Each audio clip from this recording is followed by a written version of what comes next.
Hello అండి, good evening everyone. First of all ఇక్కడికి వచ్చిన ప్రెస్ వారికి, మీడియా వారికి అందరికీ చాలా థ్యాంక్స్ అండి. ఫస్ట్ థింగ్, ఎప్పుడు స్టేజ్ ఎక్కినా ఇప్పుడు అభినయ్ భయ్య ఒకటే చెప్తుంటే ఉండే, అభినవ్ భయ్య నా గురించి ఏం చెప్పకండి భయ్య, ఎందుకు వద్దు అని అంటాడు. కానీ వీ హ్యావ్ టు టెల్.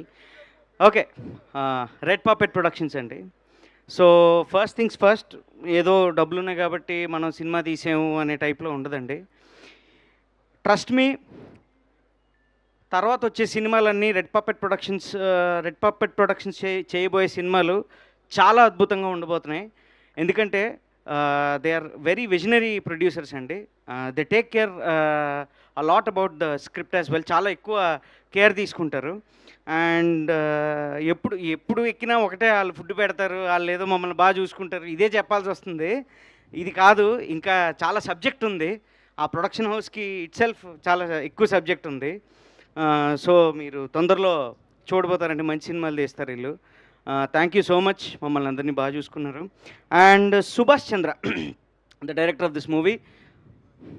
గురుగారు, thank you so much, you have given greatest opportunity.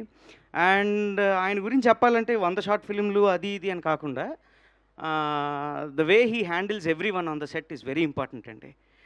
ఆయన ప్రతి ఒక్కరిని సొంత మనిషిలా చూసుకొని సెట్లోకి వచ్చిన తర్వాత అందరినీ బాగా ఆప్యాయంగా పలకరించి, మరి బహుశా రేలంగోళ్ళు అవడం వల్ల మరి ఏమో నాకు తెలియదు, కానీ మొత్తానికి అందరినీ ఈక్వల్ ఇంపార్టెన్స్ ఇచ్చి చక్కగా అందరినీ బాగా చూసుకొని, వీళ్ళు పెద్ద చిన్న అని కాకుండా ఆ క్యారెక్టర్స్ కూడా అలాగే రాశారు ఆయన. ఈ హీరో అని కానీ, లేకపోతే ఇదని కానీ అదని కానీ లేకుండా, డిఫరెన్షియేషన్ ఏం లేకుండా చాలా నీట్గా రాసుకున్నారు. థ్యాంక్ యూ సో మచ్ అండి. అలాగే ఎప్పుడు మా స్టేజ్ ఎక్కినప్పుడు మా కసిరెడ్డి గురించి, మా సుదర్శన్ గురించి, రోహిత్ గురించి మాడతాం. ఈరోజు I have to talk about the technicians of this movie. మా డిఓపి సంతోష్ భయ్య కానీ, లేకపోతే శ్రీ, మా ఆర్ట్ డైరెక్టర్ ప్రవల్య గారు, Lakshmi, and co director Suresh, Chaitanya, Chiru, everyone ఎవరైతే కాస్ట్యూమ్ డిజైనర్ శివ, ఎవ్రీవన్. నేను ఒకటే చెప్పదలుచుకున్నానండి, because of all of you, మీ అందరి వల్ల ఈ సినిమా బాగా వచ్చింది. మీరు చూస్తే ప్రతి ఫ్రేమ్లో వీళ్ళ తాలూకు హార్డ్ వర్క్ ఉన్నదండి. Every frame in the movie there hard work is there. And మీకు అందరికీ ఒకటి చెప్తున్నాను బావగారు, విత్ యువర్ పర్మిషన్. అదేంటంటే, ప్రతి డైరెక్టర్ వెనకాతల ఇంత మంచి టీం ఉండాలి. మీరు ఏ పెద్ద డైరెక్టర్ అయినా తీసుకోండి, ఇండస్ట్రీలో you take any big directors, okay, అందరికీ ఒక డెడికేటెడ్ టీం ఉంటుంది. అంత డెడికేటెడ్గా మీరు పనిచేశారు. And you made this frame or this movie, every frame in the movie look beautiful, massive అండి. Thank you so much everyone, thank you. And ఈ సినిమా హీరో సుమంత్ ప్రభాస్ గురించి మాట్లాడుకుంటే, నేను ఒకటే చెప్తా, సుమంత్ దగ్గర 10 రూపాయలు ఉన్నా అలా ఉంటాడు, 10,000 ఉన్నా అలా అంటాడు, 10 లక్షలు ఉన్నా అలా అంటాడు, 10 కోట్లు ఉన్నా అలా అంటాడు. ఎందుకంటే సచ్ అ పాజిటివ్ పర్సన్ అండి. ఎక్కడ ఇంత నెగిటివిటీ కూడా చూపించడు. తన దగ్గరికి వెళ్తేనే ఒక పాజిటివ్ ఓరా జనరేట్ అవుతుంది, ఫ్రాంక్గా చెప్పాలంటే. అంటే మాటల్లో కానీ, తన చేతల్లో కానీ వెరీ నైస్. మన ఏదో షూటింగ్ అయిపోయిన తర్వాత వేరే డేట్లు అడ్జస్ట్ అవ్వకో, లేకపోతే అటు ఇటో జరిగో కొంచెం డల్గా ఉంటే, ఏంట్రా ఇలా డల్గా ఉంది సుమంత్, నేను ఈరోజు సాయంత్రం రాలేను, నేను కొంచెం నాకు ఎందుకో కొంచెం, నువ్వు రానా నువ్వు రూమ్కి రా, చల్లగా బిర్యానీ తింటూ మాడుకుందాం, నువ్వు రా, డేట్లు ఏముందో నా సురేష్ చూసుకుంటాడు, ఏం కాదు, నువ్వు రా, నువ్వు వచ్చేసే చెప్తా. సో ఇలా ఉంటుంది సుమంత్తో. సో సుమంత్, నువ్వు ఎప్పుడు అలాగే ఉండు, అలాగే ఉంటావనే నమ్మకం నాకుంది. And Nidhi, you are fantabulous in the movie. She did an excellent job అండి. భాష రాకపోయినప్పటికీ చాలా ప్రయత్నించి నేర్చుకొని తన డైలాగులన్నీ చాలా బాగా చెప్పింది. నెక్స్ట్ రీను గురించి మాట్లాడితే, ఆ అమ్మాయితో నేను ఎప్పుడు మాట్లాడలేదండి. రీనుతో ఐ హ్యావ్ నెవర్ స్పోకెన్, నేను ఏం మాట్లాడలే. రీనుతో మాట్లాడిన మాటలు ఏమైనా ఉంటే డైలాగులే. ఎందుకంటే ఆ పిల్ల ఏదైనా షూటింగ్ స్టార్ట్ అవ్వకముందు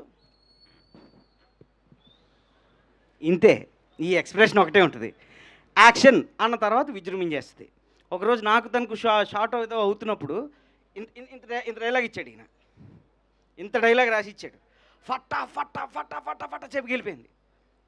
నేను అలా చూస్తుంటే, బాగా ఇది టేకండి, అలా చూస్తారు ఏంటంటే సరే అని చెప్పి మళ్ళీ రెడీ అయితే, సెకండ్ టేక్లో కూడా సేమ్ థింగ్, అదే రిపీటు, అదే గ్రామరు, అదే pause, everything. So every artist in the movie they have supported us. అలాగే పెద్ద ఆర్టిస్ట్ని తీసుకోండి, మన జగపతి బాబు సార్ కానీ, లయా మ్యామ్ కానీ, they have comforted us in such way that we felt very free. మా అందరికీ ఒక మంచి కంఫర్ట్ జోన్ క్రియేట్ చేశారు. మేమందరం అంత ఫ్రీగా నటించాం, అందరం సెట్లో అంత బాగా కలిసిపోయామంటే నిజం చెప్పాలంటే కారణం వాళ్ళేనండి. Having them in our movie is a blessing is what I can say. Next, I would like to talk about my wife, the executive producer of this movie. She has done a great work for this movie, and she has been very cooperative to the director and the producers as well. I think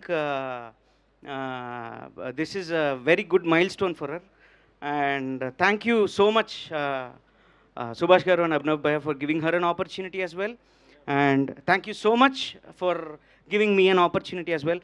ఎవరినైనా మర్చిపోయి ఉంటే క్షమించండి, తప్పుగా మాట్లాడుంటే మరణించండి, కానీ దయచేసి మే 8న మాత్రం మీరు అందరూ వచ్చి సినిమాని చూడండి, చల్లగా కూల్ బ్రీజ్ని ఫీల్ అవ్వండి. థ్యాంక్ యూ సో మచ్ సుమక్క. Thank you. అందరి గురించి ఇంత బాగా చెప్పారు కానీ ఎగ్జిక్యూటివ్ ప్రొడ్యూసర్ ఎలా చేశారో చెప్పలేదండి సినిమా. లాస్ట్లో చెప్పింది ఆవిడ గురించి చెప్పేశారండి, గట్టిగానే చెప్పాను. అయితే ఇంకొకరి గురించి చెప్పాలి. మా రోహిత్, మేము ఎప్పుడు మాకు షార్ట్ గ్యాప్ దొరికినా మేము అప్పుడప్పుడు క్యారవాన్కి వెళ్ళో లేకపోతే పక్కన కూర్చొని ఏదో చేసేవాళ్ళం కానీ రోహిత్కి ఎప్పుడు ఇది లేదు. He was one of the direction department also, అంటే డైరెక్షన్ డిపార్ట్మెంట్లో ఒక మేజర్ రోల్ ప్లే చేశాడు. పాపం తన రోల్ ఉన్నప్పటికీ కట్ అన్న తర్వాత వెంటనే he use to go and work for the direction team. ఈయనే కాదు, అసలు నిజంగా చెప్పాలంటే ప్రతి ఆర్టిస్ట్ ఎవ్రీ ఆర్టిస్ట్ ఎవరిని చూసినా నాకు భయం వేసేది. ఫస్ట్ జగపతి బాబు గారిని, లయ గారిని కానీ, మన రాజీవ్ సార్ని కానీ, లేకపోతే ఏమంటారో ఏమో మనకు తెలియదు, బట్ వాళ్ళు క్రియేట్ చేసిన ఒక కంఫర్ట్ జోన్ని మేమందరం అమల్చుకొని అసలు వీ హ్యావ్ డన్ ఒక సెలబ్రేషన్లో జరిగింది సినిమా అంతా. So thank you so much everyone for making this movie. Thank you so much అండి. Thank you. Thank you Raghava.